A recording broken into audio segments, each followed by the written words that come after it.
Hello everyone, this is Shivraj Patidar, assistant professor in civil engineering department of central university Indore. आज हमारा जो topic है वो है इक्विलिब्रियम इक्वेशंस। तो इस पर हम बात करेंगे how and how to think, मतलब कैसे एंड कैसे सोचा जाता है। तो यहाँ पर जो हमारे पास में इक्विलिब्रियम इक्वेशंस है, वी ऑल नो दैट। क्या जानते हैं हम कि we have for two D structures 3 equilibrium equations.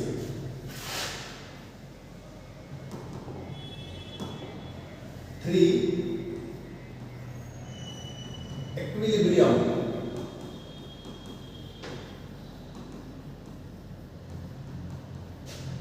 equations for 2D structures. First one is that summation of horizontal forces is equal to 0. Second one is summation of vertical forces is equal to 0. And third one is summation of moment about any point is equal to 0. तो now we discuss that ये equations आई कैसे, ये जो equations आपकी है ये form कैसे हुई है उस पर हम बात करते हैं। तो अगर all we know that a body wants to become a stable in a universe, then stability condition is there. What is stability condition? The first stability condition is horizontal equilibrium condition, which is यहाँ पर जैसे आपके पास में एक diagram दिया हुआ है जिसमें आपका एक बॉडी है। तो उस बॉडी को अगर हॉरिजॉन्टल में स्टेबिलिटी चाहिए, मतलब this body wants to become stable in horizontal direction, then condition is arise that which condition is required. So condition is that all this direction forces summation is equal to this direction forces. Means that we say that for this body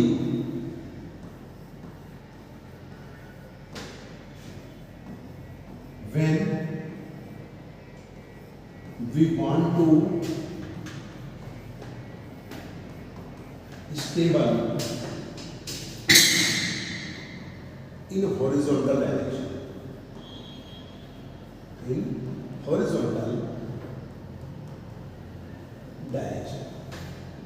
then condition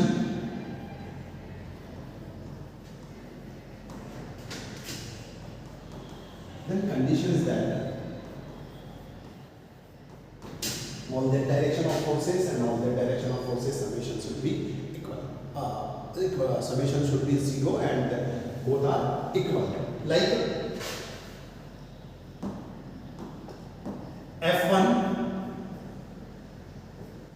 plus F2 should always equal to F3 plus F4 and plus F5. Then in any condition all times their body should horizontally stable और equilibrium. मतलब अगर ये situation रही, ये body हमारी क्या रहेगी, horizontal positions में हमेशा इक्विलिब्रियम में रहेगी। जब इस पर इस साइड से अपकमिंग फोर्सेस है, उस साइड से अपकमिंग फोर्सेस है, दोनों क्या हो गया, समेशन इक्वल हो गया। इसको इक्वेशन को थोड़ा सा अरेंज करके लिखना चाहूँ तो मैं कुछ इस तरीके से भी लिख सकता हूँ क्या कि F1 plus F2 minus F3 minus F4 minus F5 equal to 0। Clear?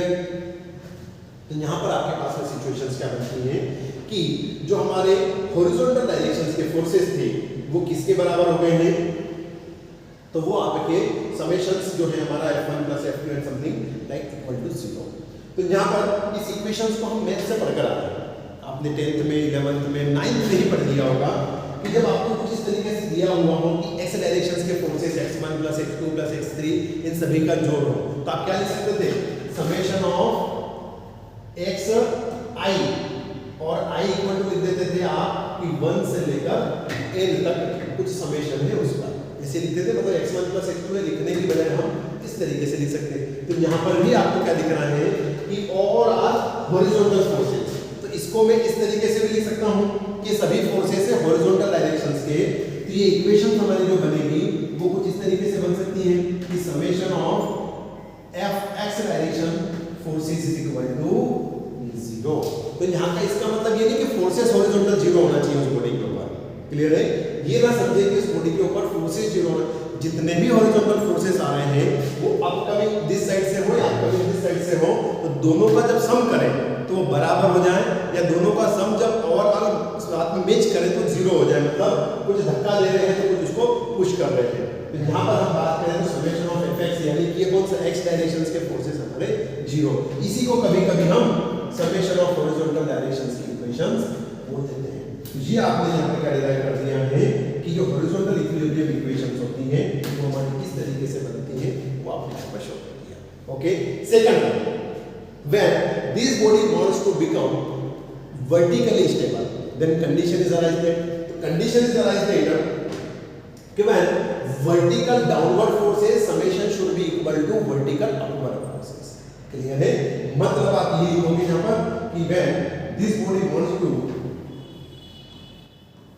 when this body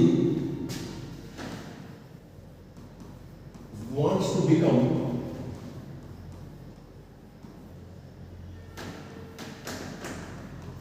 vertically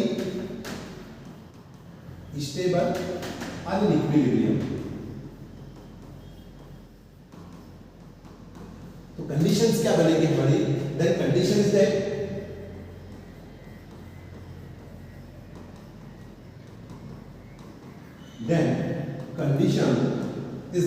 conditions क्या बनेगी बेटा आपके पास में? तो ये बनेगी कि जब अपवर्ड फोर्सेस का समेशन हमारा डाउनवर्ड फोर्सेस के समेशंस के बराबर हो जाए तो बॉडी जो आपकी है वो इसी ही लोकेशंस पर लाई करेगी, इससे कहीं पर भी वो अप डाउन नहीं होगी जब तक कि p + q का समेशन r + s के समेशंस के बराबर होगा। क्लियर समझ सकते हो ना? नीचे से कोई दो बंदे इसको उठा के रखे हैं, उतना ही फोर्स ऊपर से नीचे की तरफ पुश करें तो क्या होगा? बॉडी ना तो ऊपर जाएगी ना नीचे पुश होगी। क्लियर है? तो यहाँ पर आप इसको ऐसा लिख सकते हैं कि समेशन ऑफ या p + q is equal to r + s। Mathematically हम इसको कुछ इस तरीके से भी लिख सकते हैं, is equal to 0। Same condition, ये सभी हमको वर्टिकल डायरेक्शंस के फोर्सेस दिख रहे हैं, मतलब y1 + y2 + y3 and something something, summation of y। तो यहां पर मैं क्या लिखूंगा? Summation of f y direction forces is equal to 0, और सिमिलरली कभी-कभी आप इसको summation of vertical direction forces भी रिप्रेजेंट कर देते हैं। तो ये आपके पास में दोस्तों इक्वेशंस बनती हैं।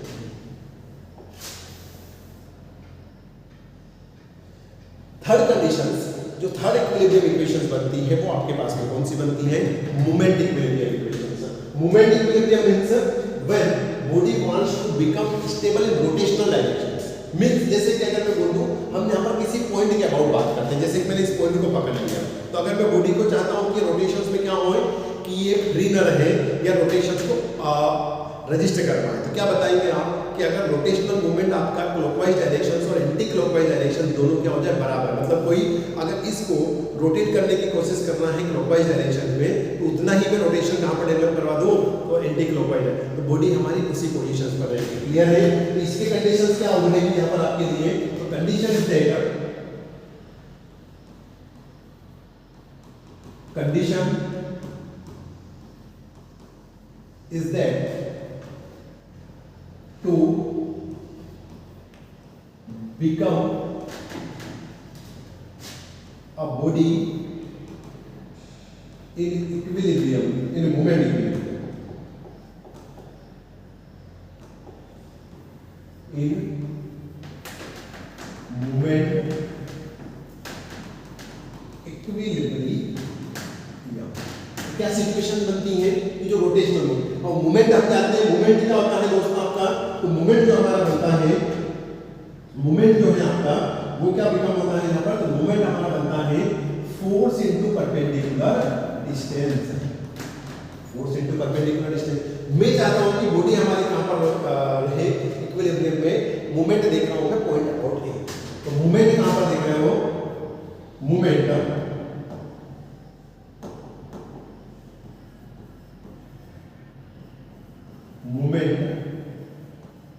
अबाउट ए। तो मोमेंट अबाउट ए देखिए, यहां पर रोटेशनल मोमेंट देखिए, यहां से कौन सा आएगा, इस डायरेक्शन के फोर्सेस को जैसे आपने नाम दे दिया इसको, कुछ यह P है, ये Q और ये है आपके पास में R। तो P के कारण जो मोमेंट डेवलप होगा वो कितना होगा, rotational P plus perpendicular distance A पर एक स्मॉल a डिस्टेंस है, और रोटेशन कौन सा डेवलप होगा हमारा, तो रोटेशन हमारे यहाँ पर एंटी क्लॉकवाइज डेवलप होगा। किसे लिखेंगे हम, तो P